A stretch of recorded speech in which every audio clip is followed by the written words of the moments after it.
now called what? ADO.NET disconnected model. Till last session, whatever we studied, it was all about ADO.NET connected model. Okay, now what is that we are going to use for this is now a special class. That class is called data set. We are going to use a class called what? Data set. Okay, and as simple to understand, especially this data set, what exactly it does is it goes to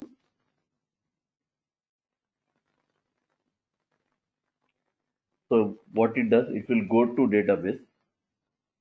You select a query, will go to database, it will run on server, it will get the data from the server. Now the data will be given to front end object, and that front end object is dataset object. Now data will not be available in backend. It's not with server. It is with client now. It is with the client. And now what exactly happens once you go to client? Once it gets data to, okay, I'll give you one example so that you can correlate what exactly the point is. So that you'll understand why I use the word like client will have object, front end object. I use these terminologies. Why I use, you'll get to know. For example, assume that you are building residential building. It contains a submersible pump.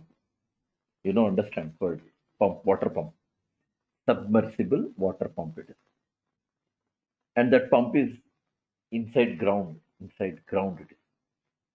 What is its job? To get the water from ground. To get the water from ground. Okay. Now what I'm saying is, now what I'm saying is, so you have a water pump, and you know, like there are n number of uses when definitely I go for water pump to have use of water. N number of reasons. Now, point is, I have a water pump. I have a tap from where I can collect water. Now imagine a situation in your building. You are going to use water for n number of reasons from morning, from morning till evening. Now imagine a case for every small reason. You have to on your pump, collect the water, switch off the pump. You understand? So first time I use water, so I switch on the pump. It will get the water from ground. You collect the water, switch off the pump. Over. Again after some time you felt again another use of water. Again you switch on the pump, collect the water, switch off. Do you feel this process of collecting water will be good like every time you do that process? If it is so, in a day, hundreds of times you should on your pump, hundreds of times you should collect your water, and then you have to switch off it. You have to do this repeatedly. I'm saying hundreds of times. So obviously it is not recommended at all. It is not recommended at all. No question of it. Do you understand? Now, now something important. Now, instead of going in that way, whatever the example I said now of opening the switch on the pump, collect the water, switch off. That is actually connected model. Previous topic. For every small reason, you have to go to database, get the data, give it to client. Sometimes client may ask for all records, sometimes client may ask for one record. Whether he asks for one record for one time or he asks for one record for 10 times. Even if client is asking for one record for 10 times, 10 times you should go to server, 10 times you have to establish a connection, 10 times you should get the data, 10 times you should give it to client. Connected model, I mean. We have written a code, search for an employee, search for an employee, a particular employee. We used to give employee ID. It used to get name, salary, and photograph. How many employees it used to get? Only one. How many times you have to connect? Number of times you want to access, those many times you have to connect. There is no alternate for that. If I want to have data for 100 employees, 100 times you have to make a connection. Every time you make a request and every time you have to make a connection. Same thing is a point where I gave an example of a switch on the pump, collect the water, switch off. Switch on the pump, collect the water, switch off.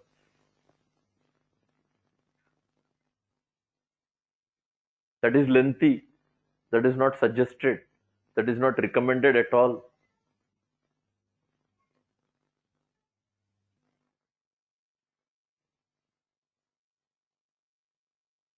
Imagine like if you take an example of a batch, say for example I have now 5 students for C sharp, and if I keep 5 students, 5 batches, 5 students, 5 batches, do you really feel it will be recommended? 5 batches for 5 students. It creates a headache for me. Like now I have to log in at 6 o'clock, I have to log in for one more student at 7 o'clock, log in for another student for 8 o'clock, log in for 9 o'clock, log in for what did I do? 5 timing me, I taught only 5 students, the two of same subjects of different timings. And every time a headache is I have to log off from one, I have to go to another because all meeting IDs will be different now.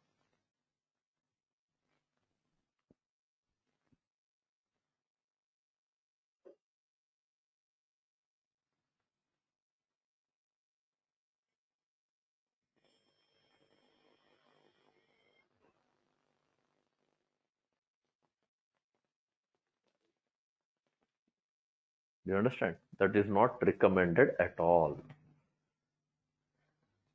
Then what will you do? What is the best way of collecting the water then? I feel this is best now. Construct one overhead tank. You better call water tank. Water tank on the top of your building. Water tank. Top of the building. You construct a water tank. Switch on the pump. Collect the water in the water tank. Once it is filled, once the tank is filled with the water, switch off the pump. Now you distribute that water from water tank to different areas of your building. Over. How many times you have switched on the pump? Once. How many times you filled your water? Once. After that, what did you do? You switched off. By switching off, what happened? Your water pump and your water tank both got disconnected. Pump is off. And from where you're going to distribute your water now? From water tank. Same thing I'm going to do. I'll go to database. I'll ask to get the data from table. It will get the data from table. And from then, after getting the data from table, you get that data and store in front end object. After that, disconnect that object. Disconnect from database. Already object will have data. That object which is there in front end data set object, that data will be helpful, and that data you have to distribute to different users for different operations.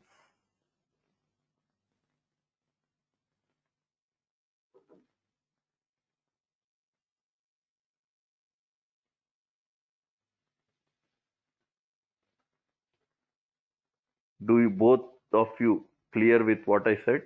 Did you compare and understand what exactly is happening? Both of you.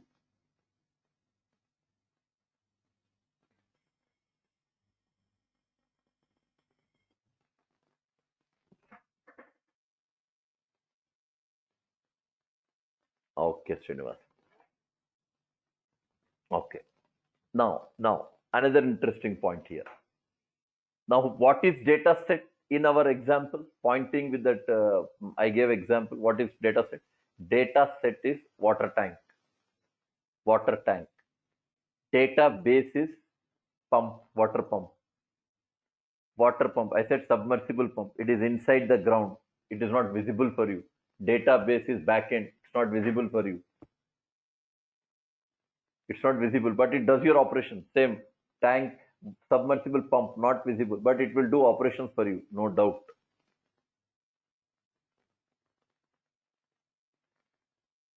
What it will do from database? You get the data into, you fill the data into where? Data set. And from data set, on data set, you can perform various operations. You can perform various operations.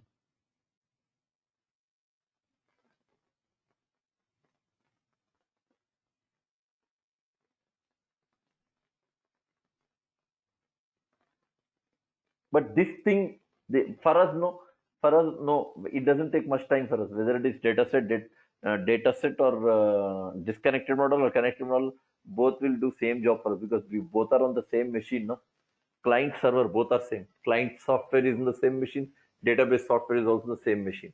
If database is on separate machine, database server is on separate machine, then imagine if client asks for details of one, if I ask you to get details of employee only one at a time, then it means if I make 50 searching process, 50 times it should go to the other server, should go to the database, should go to the schema, should go to the table, and then it should get the data, and then that should be provided for.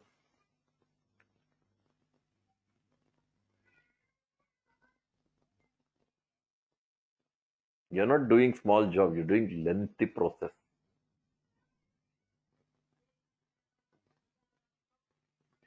And what do you have now?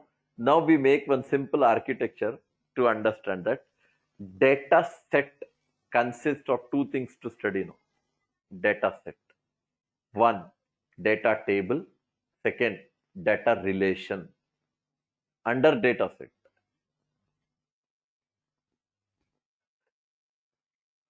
Data table, data relation. Acha, again, under data table, three things are there. Data column, data row, data constraint. Data column, data row, data constraint. Three things.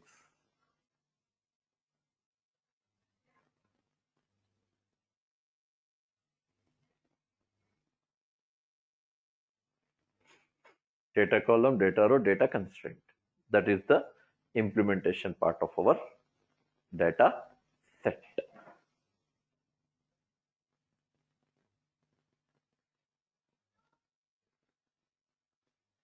Fine. Okay. Let's see then. How would you do this process?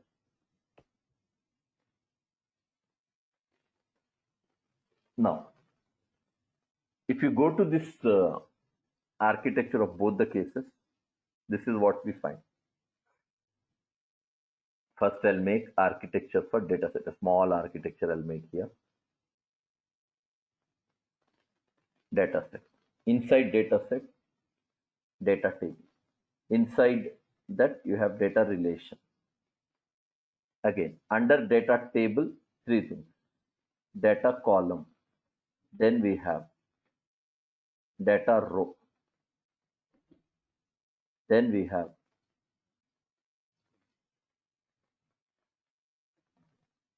data constraint. Data constraint.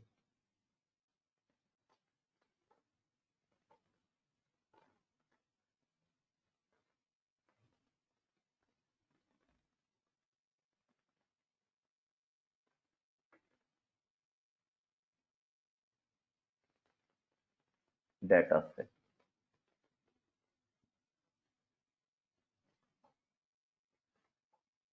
Data table.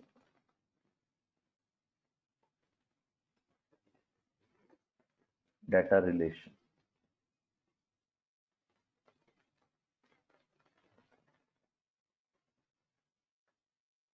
Data table contains data column,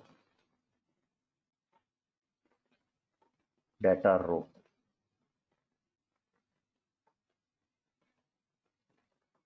data constraint.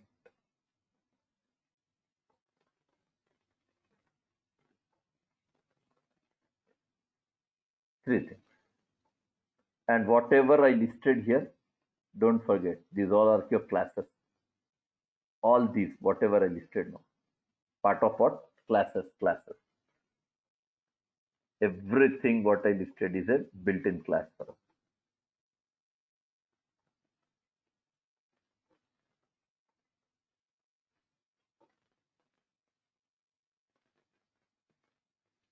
Yes. Now, what do we have in data table? Oh, this goes lengthy for us now. Data table part. Data table. Here I have data column, data column, data column. Names also will be here. One, ID.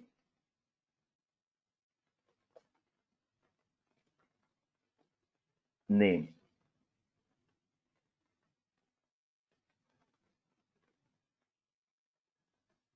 EMP salary. Then data row. ID 1. Name. Employee 1. Salary 1000. Data row 2. E2 2000. Data row 3. E3 3000. Data row 4. E4 4000. Data row 5. E5 5000. This is the data we have available in what? Where do you have all this? In data table. In data table. Now, interesting thing is these all are identified as index positions also. 0, 1, 2, 3, 3, and then 4 index position. So now I'm going to show you here. First is 0. For both of them I'll pinpoint. This is 0th column and this is 0th row. Data row of 0. Then here first column and this is first row. Then second column and this is second row. Then this is third row.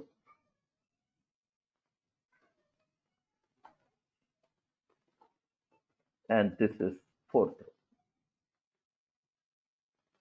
Fourth row.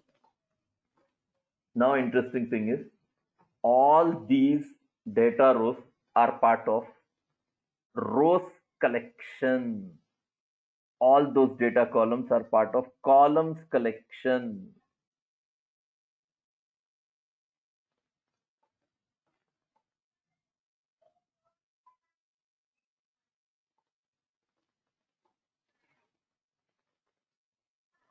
Rows collection. Data table. Columns. Here only I'll write. Columns collection.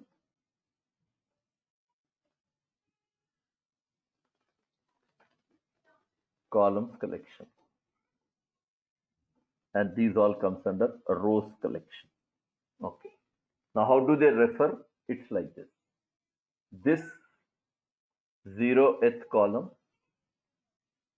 and this all three columns 0, 1, 2, all of them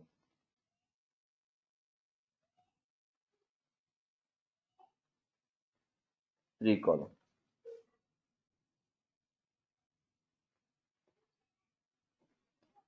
They all are part of what?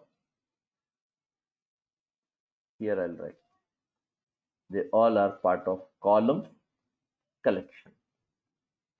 And these rows are there right from data row 0 till data row 4.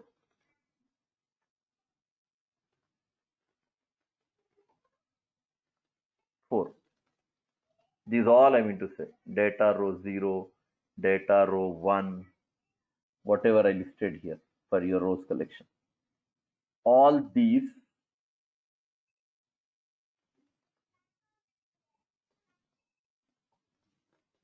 this is second row.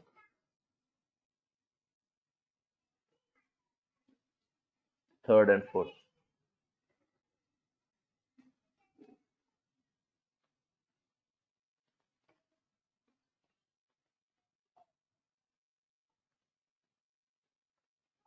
All these are part of rows collection. Yes.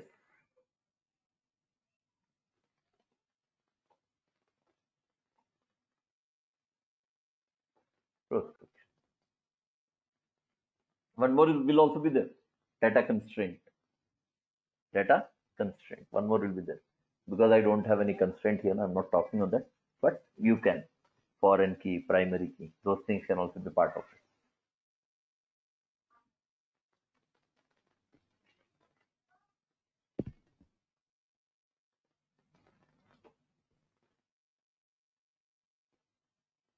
Those are column indexes. Column. Data column 0, data column 1, data column 2. Column indexes. Where they are available? In columns collection. Every row with 0, 1, 2, 3, 4 with index positions are data row, and all those rows together is rows collection.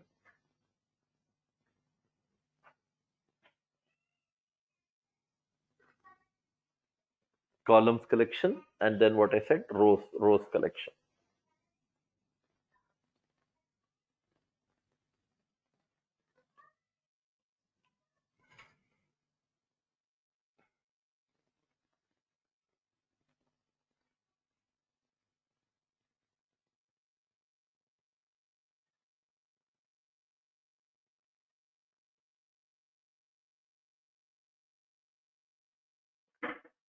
That is about data table. Okay, let's go to coding part. Exit from here. Start. File. New.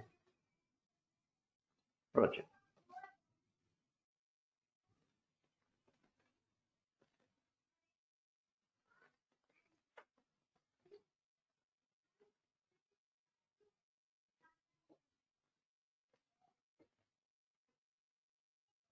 Now, same Windows Forms application. Here I'll give demo on dataset. Browse.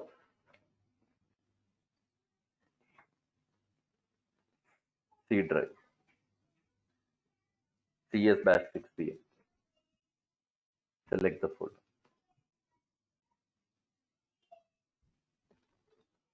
Then click OK.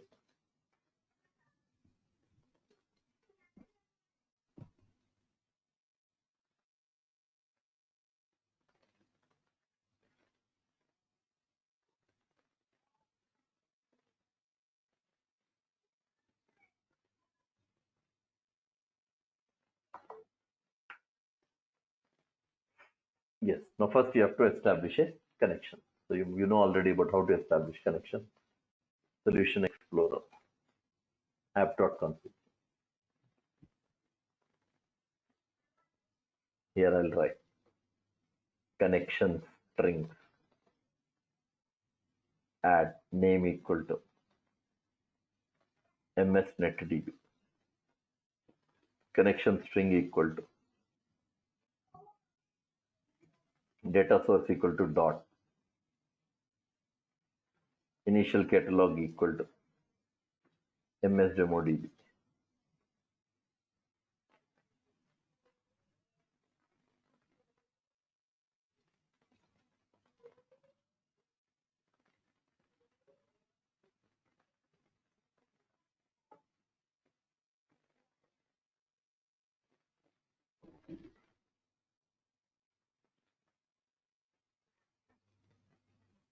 This is connection string.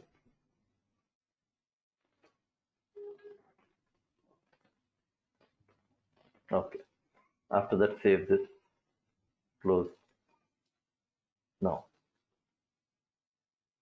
Solution Explorer.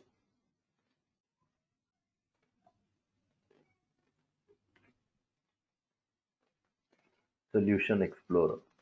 Right click on the project, add class helper, then add reference, add reference. Then you'll have system dot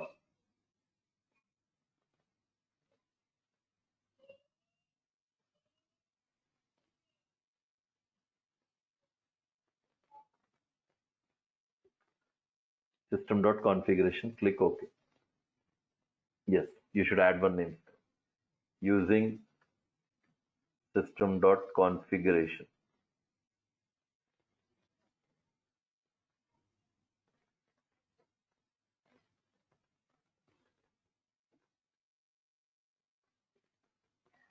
Yes, configuration.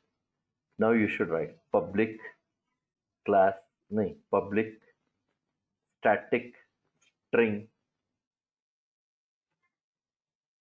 connection string equal to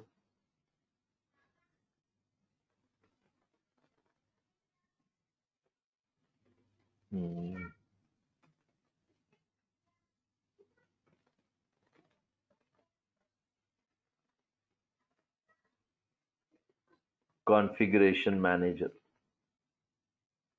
dot connection string.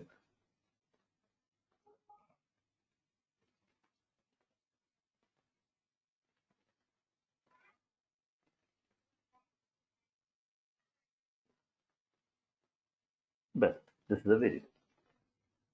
Configuration manager is a class, connection string is a property of it, and then we have mentioned the connection string name dot connection string.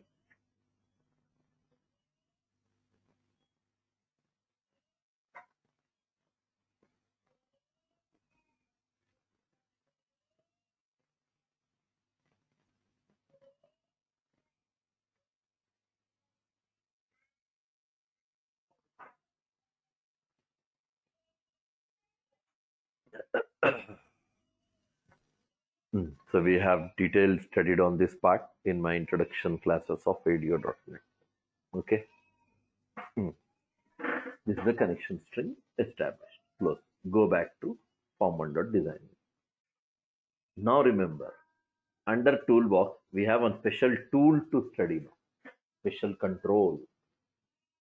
You find there is something called data category. Okay. In the data category, there is something called grid view, data grid view control. Drag and drop on the form.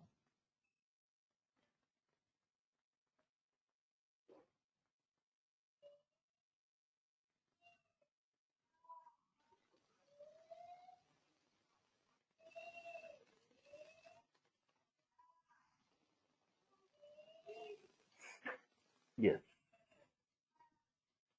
this is your grid view, data grid view control. Right click properties. Here in properties, name is there. Go back to that name and you give GV, that is grid view, I mean to say, grid view, EM. And last may you have another here, anchor. Anchor. Yeah, Anand, what anchor does? What is the role of anchor? Two properties we studied in Windows. Dock Anchor. What is the role of anchor?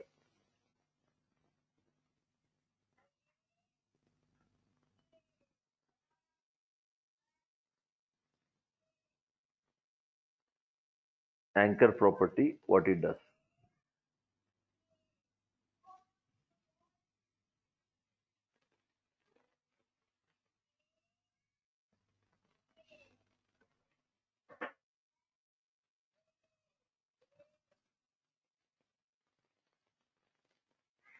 Yes, Anand. Why I have to set anchor property for a control?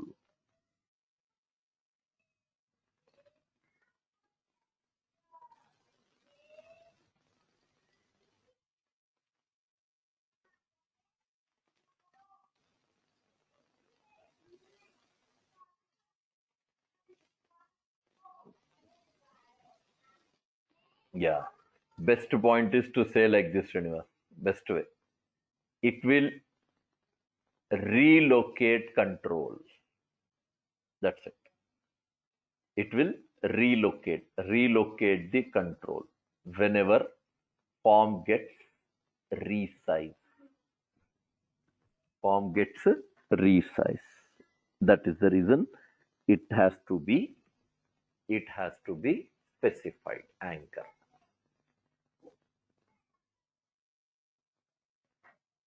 Okay, and we can justify that. Before I didn't set the property still. I didn't set, but still you can see the difference. I mean to say. Yeah, just run the code now. Debug, start without debug. We didn't write any code. It's just I'm executing.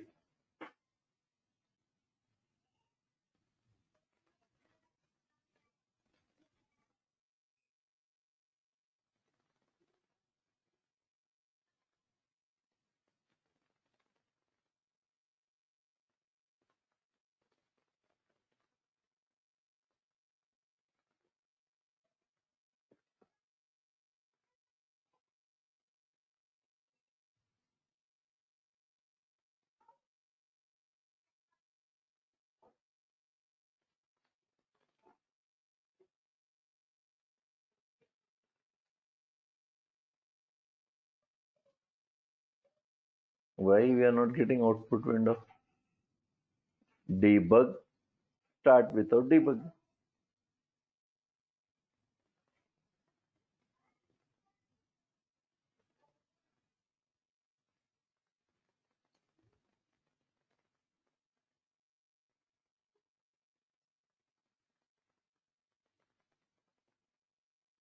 Why? You should run a program, no?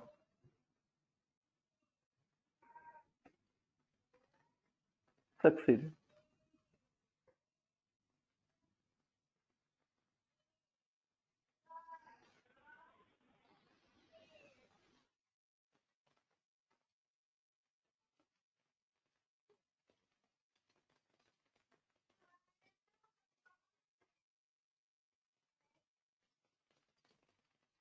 What happened? Why is it not working? I execute the code. First build the project. Once we try like this. Okay, success. This is build over. Now run the code. Start without debug.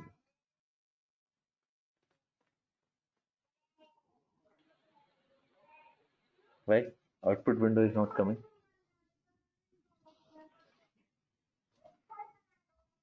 Output window should come now here. Why it is not coming?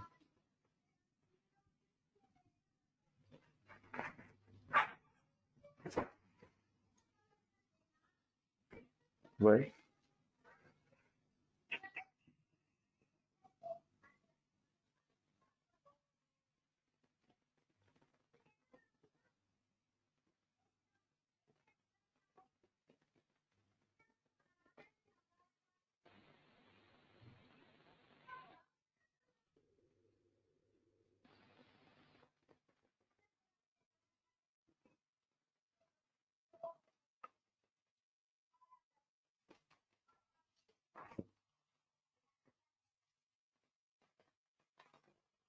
I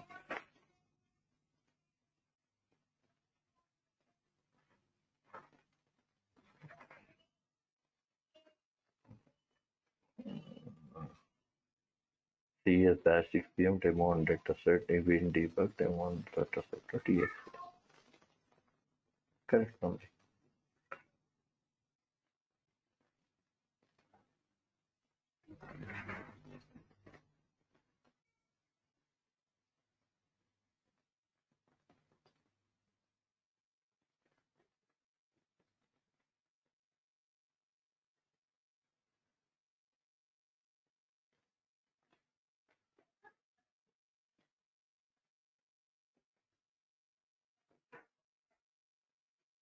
Project, build,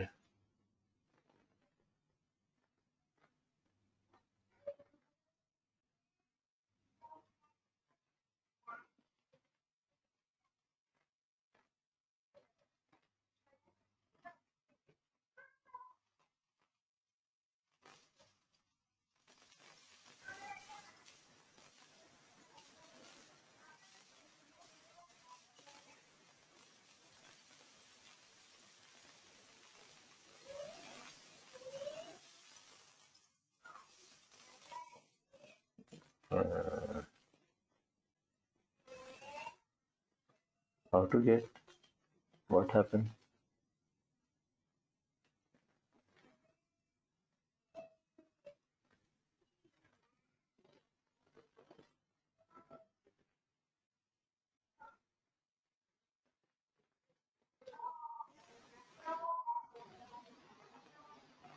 Oh,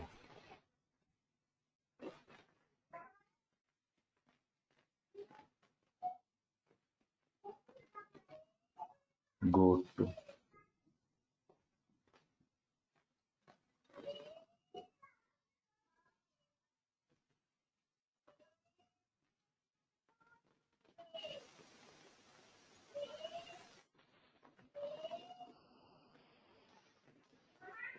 why debug start without debugging. Oh, I should get that form in the output. Then only we can see a demonstration of why we are going for anchor property or anchor property of for this application. Why is it disabled somewhere? View, in view,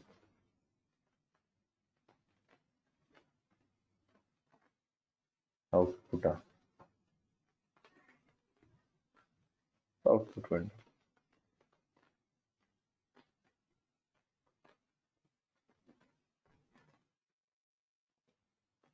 What else?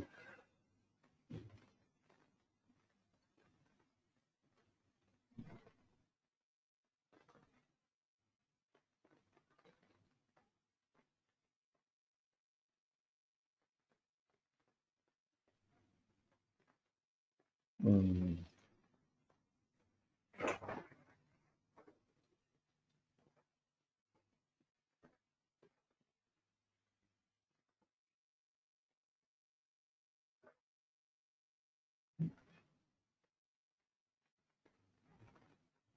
Okay.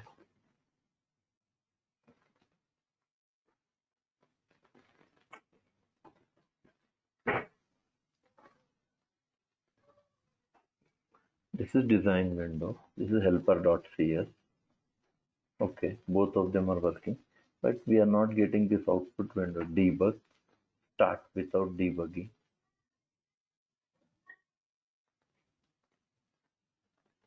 I should get the output window.